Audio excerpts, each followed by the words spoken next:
Vamos lá, galera. Óxido nitroso na gestante, está indicado ou não?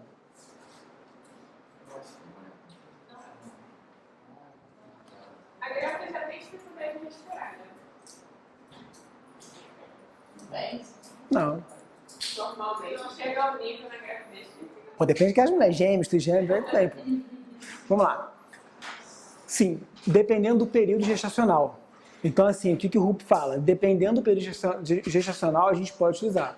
O óxido nitroso não deve ser utilizado durante o primeiro trimestre, que é a formação do feto, tá?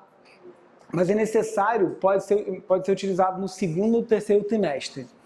O que acontece? Quando a gente utiliza óxido nitroso num paciente saudável, a relação é 70 para 30.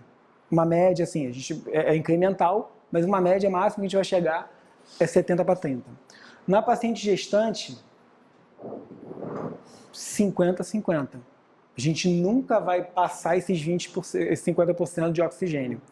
Sendo que a gente só vai utilizar no segundo e no terceiro trimestre. Por quê? Por causa da formação do feto. Primeiro trimestre é a formação do feto. Então, nesse primeiro trimestre é contraindicado óxido nitroso. E a segunda pergunta que eu fiz para vocês. Qual anestésico é utilizado para gestante? Quê? Falei. Anestésico sem vaso nem para lavar a mão. Senão fica grudando a mão.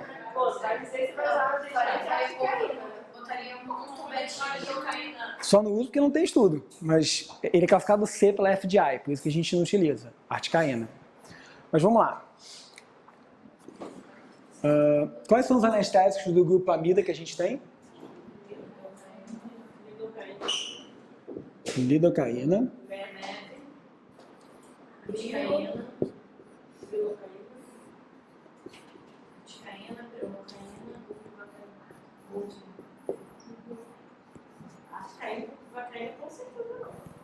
Vamos lá. Por quê?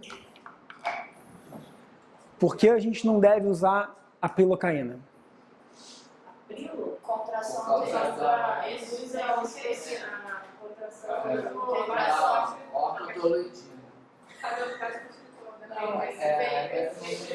Não é porque a gente não usa, o problema não é a pilocaína. O problema é a felipecina, que vem no Brasil, só vende associado com a pilocaína. Então muita gente fala assim, a pilocaína é contraindicada em gestante. Não. O que é contraindicado em gestante é a felipecina. Por quê? Ela vai aumentar as contrações uterinas, podendo causar um aborto. Então, na verdade, a pilocaína é indicada. Aí está indicado. O contraindicado é o vasoconstritor. Porém, no Brasil, a gente não tem pilocaína com outro vasoconstritor puro. Nos Estados Unidos, existe pilocaína 4%, sem vasoconstritor. A articaína ela é mais recente no mercado. Não tem estudos ainda para utilização em gestante. A FDI, ela classifica a articaína como risco C. Então, assim, a gente não deve utilizar por causa disso. Tá? Mas o que a gente lê nos livros e o que a gente aprende na faculdade? Qual é a primeira indicação para paciente gestante? Lidocaína. Quando a gente aprende na faculdade, é lidocaína. Aí a gente pergunta, por quê? Porque é. Não, Mas por que, professor? Porque é. Porque a droga que é mais utilizada, tem mais estudos, não? Sim, se a gente for por isso, 1948, primeira droga sintetizada e era o padrão ouro dos anestésicos. Beleza. Só que toda vez que a gente tem que pensar de usar um anestésico para gestante, a gente precisa pensar em uma coisa. Na ligação proteica da droga. O que seria a ligação proteica da droga?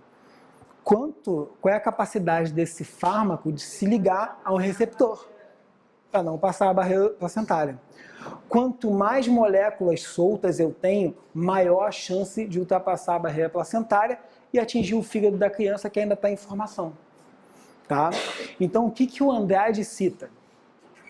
A lidocaína, ela possui 65% de ligação proteica.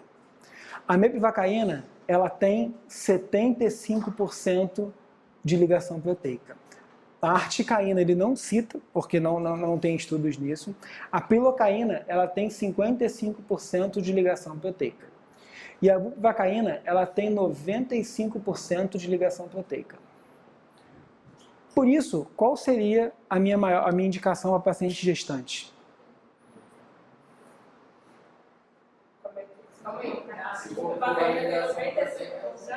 Proteína, porque vai ser menos farmacêutico melhor a gente ultrapassar para vida. Pô, mas qual seria? Então, assim, por que a gente não usa bupivacaína? Porque tem um efeito anestésico maior e demora para excretar mais, sei lá. Então, aí se você ler, aí depende da forma que você vai ler o Andrade. Se você ler o resumo do final, ele vai te jogar para a lidocaína. Se você ler o capítulo por inteiro, ele vai explicar o motivo. Molecularmente, o Malamed também, molecularmente, a droga de escolha para gestante é a bupivacaína. Por quê? De 100% das moléculas, eu só tenho 5% de moléculas livres no organismo que podem ultrapassar a barreira placentária. Então, a primeira indicação aí, gente, é a bupivacaína.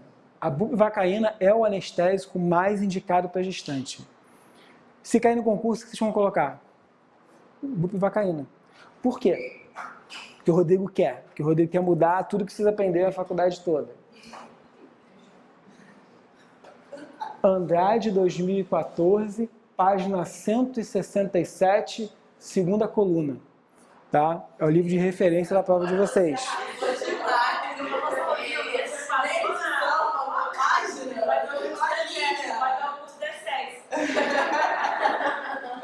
Malamed, página 41, vai ter um quadro no final do lado direito.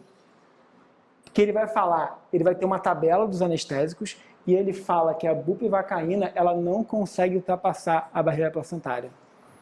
Então, por essas indicações, a bupivacaína é a primeira indicação para gestante. Mas o que o Andrade ele fala?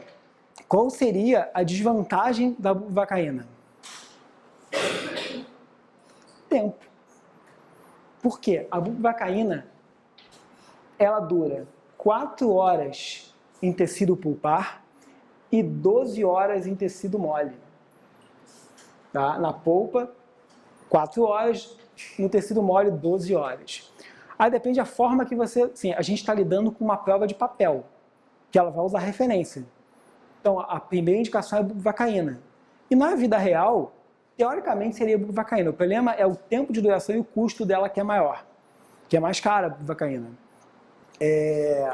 Só que é o seguinte, imagine chegar para uma gestante e falar assim, ó, eu tenho um anestésico mais seguro, mas ele demora mais tempo para sair do organismo. O que a gestante... Não, meio dia, mas eu duvido que a gestante vai falar assim, não, eu quero o mais rápido. É difícil. Ela quer o mais seguro. Essa questão caiu na prova do município, há um tempo atrás. Eu ainda estava na faculdade, então a prova devia ser em preto e branco ainda, né? A imagem em preto e branca. Não ri não, cara. Eu te dei aula quase depois de formar. Até perdi. E aí muita gente entrou com recurso. Ah, lidocaína, né? O cara foi lá e pegou o Andrade. O Andrade já fala isso desde a eleição de 99, que é a primeira edição. Tá? Então, a primeira escolha é a bupivacaína. E por que, no resumo, o Andrade fala que a lidocaína é a primeira escolha? Porque ele fala, molecularmente, a bupivacaína é a indicação. Porém, pelo tempo de duração dela, a lidocaína seria o anestésico para ser utilizado, até pelo custo e pela duração do anestésico. Mas se a prova vier molecularmente ou vier a bupivacaína, pode marcar que vai entrar com recurso e vai ganhar. Tá? Pô, Rodrigo, mas você falou que a ligação proteica da mepivacaína ela é maior do que a lidocaína, então seria a segunda opção. Porém, a gente não utiliza a mepivacaína. A mepivacaína, ela consegue ultrapassar a barreira placentária muito rapidamente e pode ficar no fígado da criança de 2 a 3 vezes mais tempo do que no adulto. Só que a gente está falando de uma criança com fígado em formação.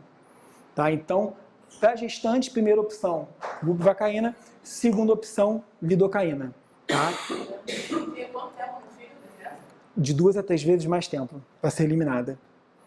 Tá? Então, não tem indicação de usar a MEP. A MEP não se torna opção, porque ela consegue ultrapassar a barreira placentária facilmente e demora 2 a 3 vezes mais tempo para ser metabolizada e excretada. Ainda nunca são opção de parasiticide. Nunca. A gente só vai ter a BUP e a lido. Ponto. Tá? Isso tudo é referência comodidade. Eu vou passar a legislação, depois eu volto. Vamos falar primeiro dos anestésicos, já que a gente está nessa linha. Tem um artigo de 99 que ele mostra que nos Estados Unidos, que mudou muito a parte de atendimento em hospitais, que cerca de 98 mil mortes por ano são atribuídas a erros médicos. Desses 98, 7 mil são causados por farmacologia. Tá? Quando a gente está falando de anestésicos locais para evitar emergências médicas, a primeira coisa, o uso mais seguro que a gente tem é o vasoconstrutor de 1 para 100 mil, porque ele consegue fazer a vasoconstrução da região que a gente quer e com um tempo bem seguro de utilização. Respeitar as doses máximas, realizar a aspiração 2 a 3 vezes e aguardar o tempo de efeito do anestésico. Por que eu estou falando do tempo do anestésico, gente? Qual é o tempo de indução do anestésico que eu falei para vocês? Qual é a velocidade de indução? 1 ml por minuto são quase 2 minutos. Aí muita gente fala assim, não, se eu anestesiar mais rápido, vai funcionar mais rápido. Completamente louco um cara que fala isso.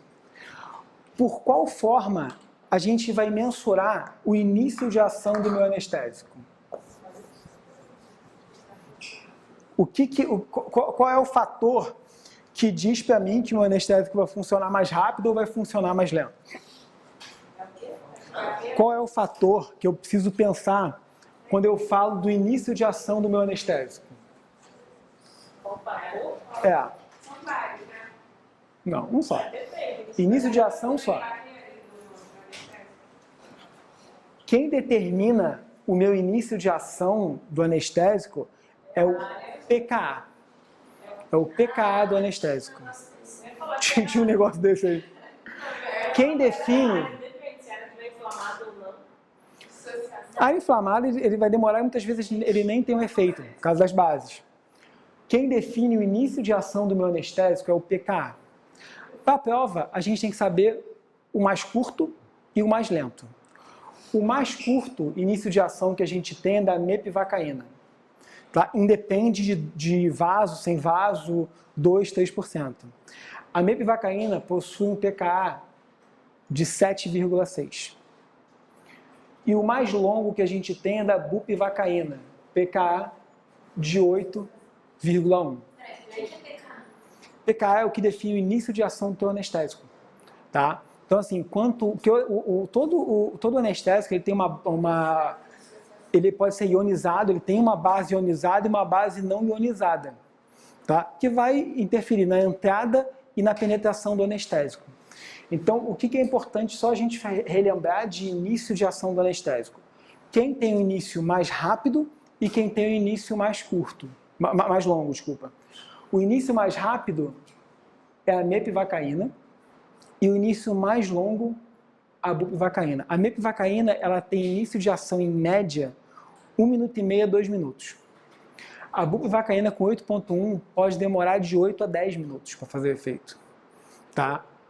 Então, isso é importante saber o que define o início de... Não é a velocidade de injeção, e sim o PKA do meu anestésico. Mas por que se usa, então, a lidocaína? Porque é mais barata, tem mais estudo, só por isso? É a padrão ouro e a mais barata do mercado. Por que não é o padrão oficial do isso? Porque é mais antiga. Não, mas o início de ação da mepivacaína, 1 minuto e meio a 2 minutos. O da lido, 2 minutos. Se você me perguntar assim, Rodrigo, a lidocaína, qual é a maior vantagem? Lido e arte. Se você me perguntar assim, a lido, qual é a vantagem da lido para MEP? Desculpa, qual é a vantagem da MEP para lido? Para mim, nenhuma. Não, é mesmo. As duas são intermediárias, as duas têm início de ação iguais, as duas têm penetração bem parecida. Qual é a vantagem da lidocaína? Ela está há mais tempo no mercado, é o padrão ouro e ela é mais barata. Então assim, quando a galera fala assim, não, compra a MEP porque é melhor. Eu falei, melhor para quê?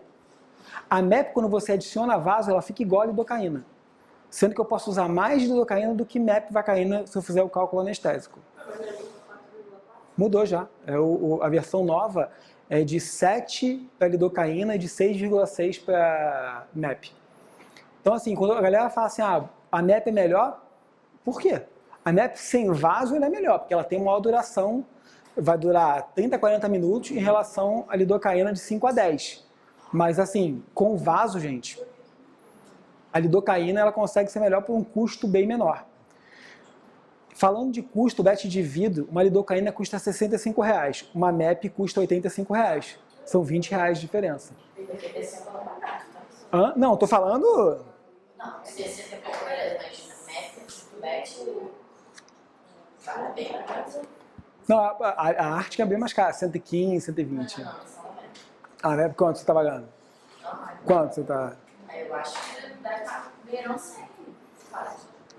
Cara, essa pesquisa tem um ano e meio. Um ano e meio de valores. Acho que aí é mais caro. Acho que aí é mais caro. O cara ficou 20 horas olhando. Por quê? Tarde. Deixa eu falar. O quê? Sobre arte.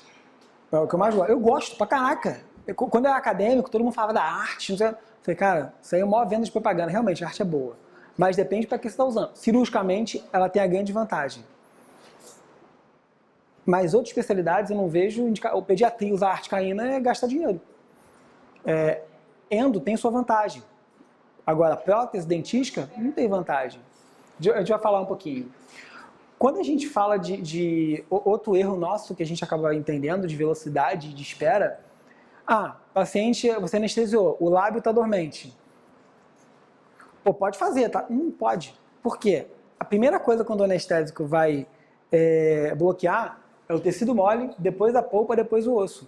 Então, se eu começar um procedimento cirúrgico antes de aguardar um tempo ideal, quando eu enfiar minha alavanca lá, o paciente vai pular de dor. Mas o tecido mole está anestesiado, mas não chegou na polpa nem no osso. Tá? Tem um livro do Medeiros, que é de 2003, Dentes Inclusos, que ele fala no capítulo 1 sobre anestésicos, né, de pré-operatório e tudo, de anestesia. Ele diz que a maxila você espera 10 minutos para fazer efeito, qualquer anestésico, e a mandíbula 15 minutos. Por quê? A mandíbula é mais compacta. Só que aí você tem certeza que você não vai ter complicação. Por quê? É esperar a difusão do anestésico. Tá? Para qualquer especialidade. Então, mas o grande erro é esse, porque o que vai acontecer se o paciente sentir dor? Mais anestésico, toxicidade anestésica, complicação de emergência odontológica. Tem gente que acha que anestésico é igual a água. Soro fisiológico. Então, assim, uma complicação grande que a gente tem quando a gente fala de anestésico, em relação à superdosagem anestésica, ou à sobredosagem anestésica. Isso pode acontecer por injeção intravascular inadvertida, tá? Quando eu não faço aspiração e injeto dentro de um vaso, ou violação da dose máxima em miligramas por quilo. Então, se eu não faço o cálculo anestésico, o que pode acontecer? Uma sobredosagem anestésica. Hoje em dia, é muito difícil a gente chegar numa violação máxima. Você tem que estar errando, mas você está errando muito. O paciente jovem, e o paciente pediátrico não, você tem um volume sanguíneo menor. Mas o paciente de 18 anos, saudável, você tem que estar, meu irmão, aplicando anestésico aleatoriamente. Até a edição de 2004 do Malamed, essas eram as doses de anestesia. Assim, eram doses que a gente podia usar uma quantidade considerável de tubetes. Na versão de 2013, mudou. Tá? Na versão de 2013, a lidocaína aumentou de 4,4,300 para 7,500. A mepivacaína, 6,6 para 400. A mepivacaína, por isso que eu falei, entre usar lido e MEP, a lidocaína eu posso estar confortável, porque para chegar é muito difícil. Essa é a tabela do Malamed Nova, 2013, que é a 6ª edição. A pilocaína, 8 mg por quilo, 600. A BUP, 2/90. O que muda aqui? A articaína. Na edição de 2000 e até a edição de 2004, a quinta edição, a quarta edição, o que acontece? A articaína estava 7 mg por quilo e 500. Na nova edição, ele mantém o 7, porém, em nenhum momento do capítulo, ele te dá a dose máxima. Porém, ele fala no capítulo para você olhar o fabricante. O fabricante, ele fala, alguns falam 500, alguns 700. Então, possivelmente, na prova da Marinha, não vai cair a articaína. Por quê? A articaína tem essa dúvida na nova edição. Tá? Mas Lido, MEP, Prilo e BUP, todas aumentaram. Tá? E como é que vocês fazem o cálculo anestésico? Bota o anterior. Mas deles isso não vai saber, porque a edição da Bibliografia da Marinha é 2013, né? 2013. Então, esquece. Esquece o antigo e foca no novo. Porque na pediatria, a tabela continua igual à antiga. Né? Então, assim. Não, aí você está referência ao McDonald's, mas assim, depende da pergunta da prova.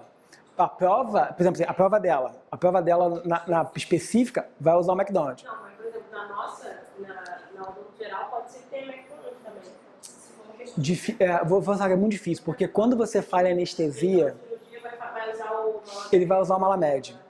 Tinha uma questão de prova que foi da PM e do bombeiro, que os caras usavam o Peterson. Sendo que o Peterson, em nenhum momento, ele falava de anestesia no livro dele.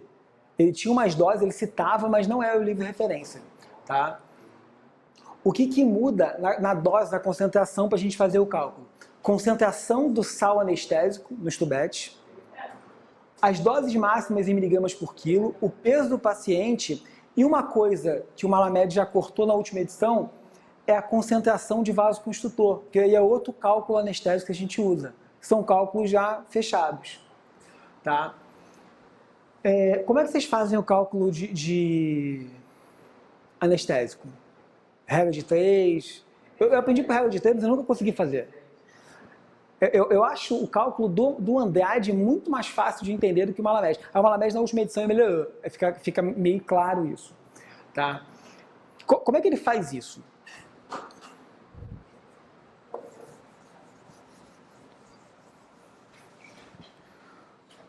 Vamos lá. Escolha um anestésico sem ser articaína. Porque a articaína não vai entrar. Lido, que é o mais comum. Qual é a dose máxima da Lido? Vou falar igual minha mãe falava quando eu era pequenininho. 7 bananas, maçãs. É ridículo isso, tomava esporro de bobeira. 7 miligramas por quilo. E qual é a dose máxima em miligramas? 500 o quê? Banana, maçã? Miligramas. Vamos lá. Escolham o peso do nosso paciente. Peso normal, peso de prova, né? 60 quilos, redondinho, pá. Vamos lá. O Andrade, ele divide em 4 fases a conta dele. Tá? Como é que ele divide essas fases? A primeira, ele fala o seguinte, que você tem... Quando ele fala concentração aqui, ó, quando ele fala concentração do vasoconstrutor, ele está falando daquela porcentagem de lidocaína 2%, mepivacaína a 3%, articaína 4%, que é uma coisa exata, que o anestésico não muda. Aí é o seguinte, a prova obrigatoriamente tem que dar para você o seguinte, qual a porcentagem, qual é a concentração do sal anestésico? Qual é a concentração que vocês querem escolher de lidocaína? 2 ou 3%, só existem esses dois. Só existem dois, ou 2% ou 3%. 2. Beleza, 2%.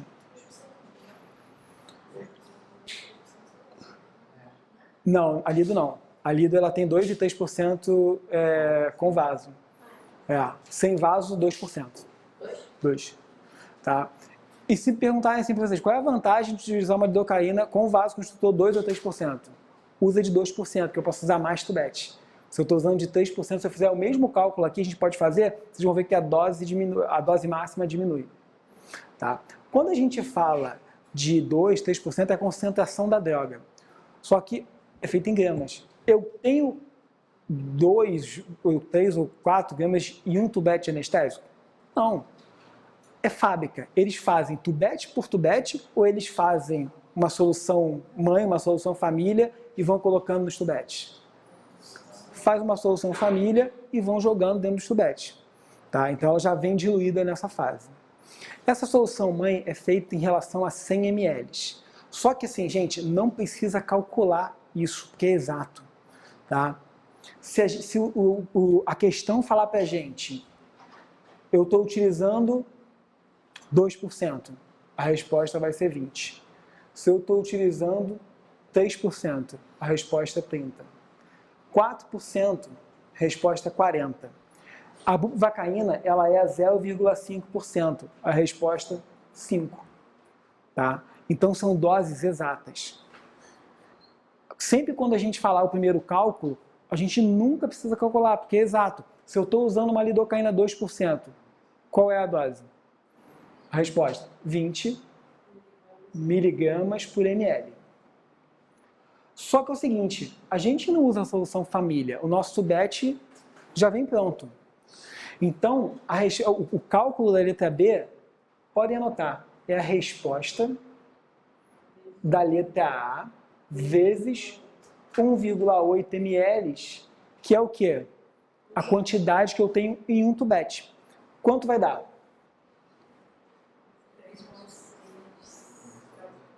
Não sei fazer a conta. Vou arriscar ml com ml, porque aqui seria 20 mg por ml. 36 miligramas.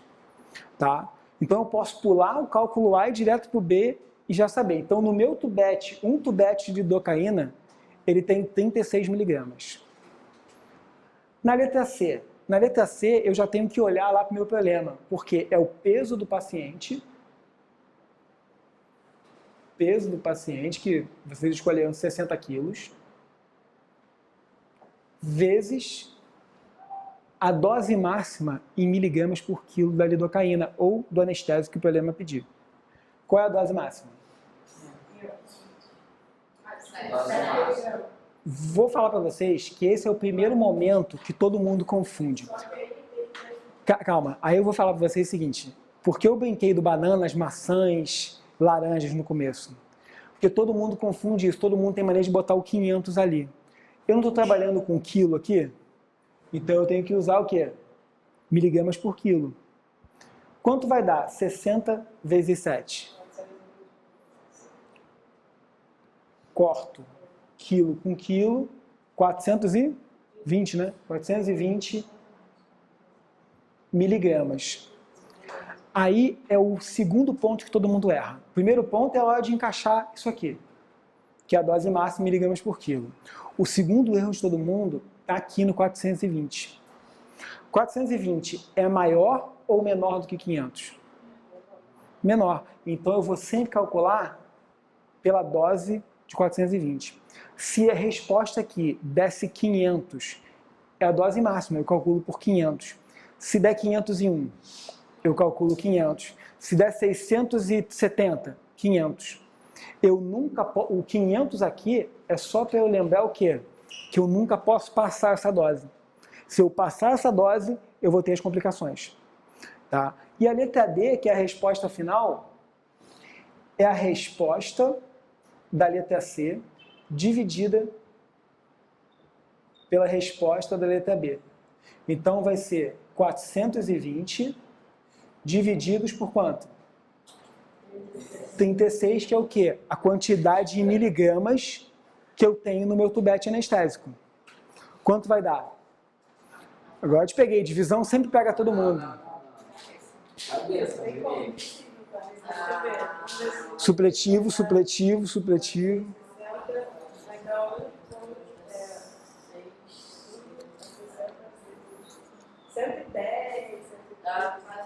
Calcula, gente. Eu não, eu sou os coleguinhas do lado. O nego já bateu na tua mão e falou assim, não usa não. 11,6. Então, 11,66, aí é o terceiro erro. Porque a gente não anestesia em dízima periódica. Então, assim, deu 11,66666, 11. Deu 11,9999, 11. A dose é sempre para baixo. O Malamed discute isso no livro dele. A gente não é igual nota de aluno. O aluno pede, tira 8,9 é 9. Não, 8,9 é 9. Se for igual a regra do Malamed, diminui para 8. Tá? Então, sempre. Então, no cálculo de vocês, deu 11, esquece calcular a dízima. Porque a dose vai ser exata. Tá? Vamos fazer o seguinte, vocês vão fazer o mesmo cálculo, só que uma lidocaína 3%. E o paciente o mesmo peso. Para a gente entender o cálculo. Alguma dúvida aqui, gente? Eu posso repetir se tiverem dúvidas aí. Só que isso é muito importante. Saber o cálculo anestésico é sempre uma questão de prova.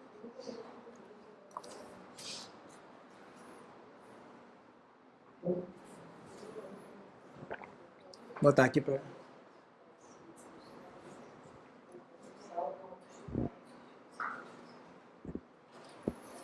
E só para lembrar, eu posso utilizar dois, três anestésicos diferentes no mesmo procedimento. Não está errado isso. Só que eu tenho que fazer o cálculo de cada um que eu usar. O que muita gente faz? Anestesia com a lidocaína para fazer o efeito mais rápido, uma bupivacaína, e depois faz bupivacaína para ter uma longa duração. Aham? Você fez?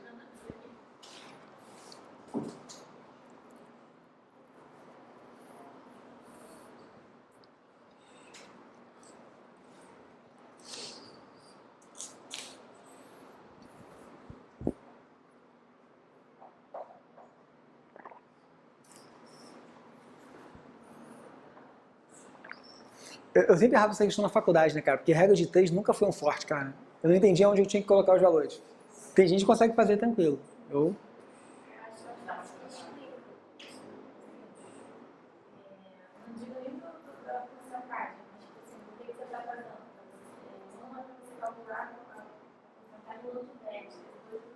Olha o peso. A logística.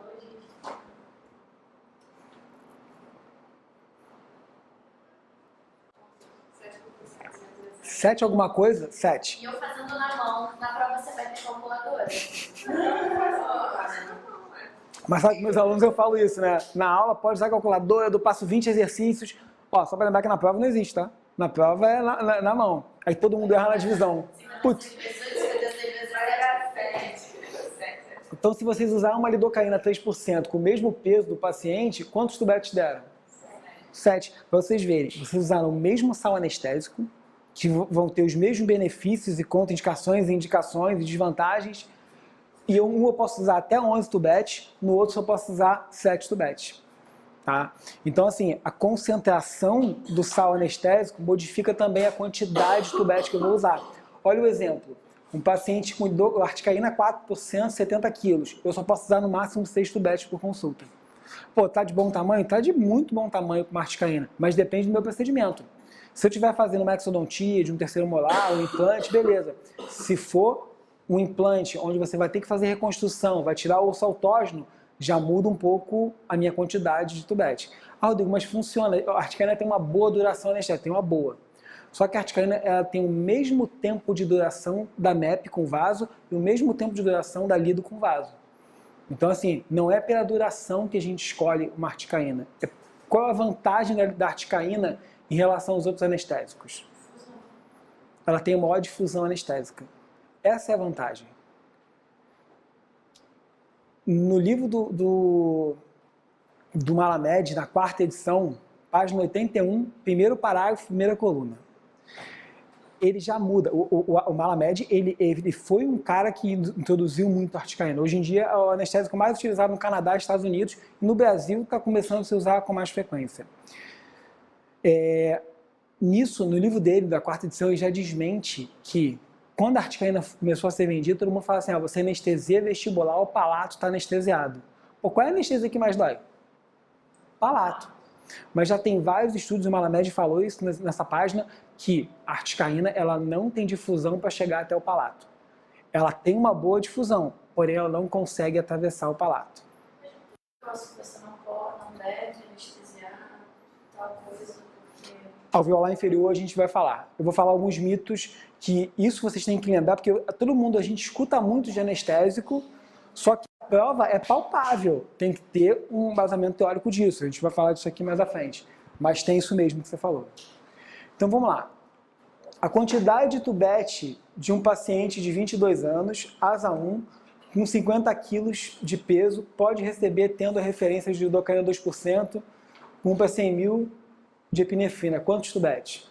Não vou obrigar vocês a fazer isso aí não. É o mesmo cálculo que a gente fez. Fica como exercício lá para vocês.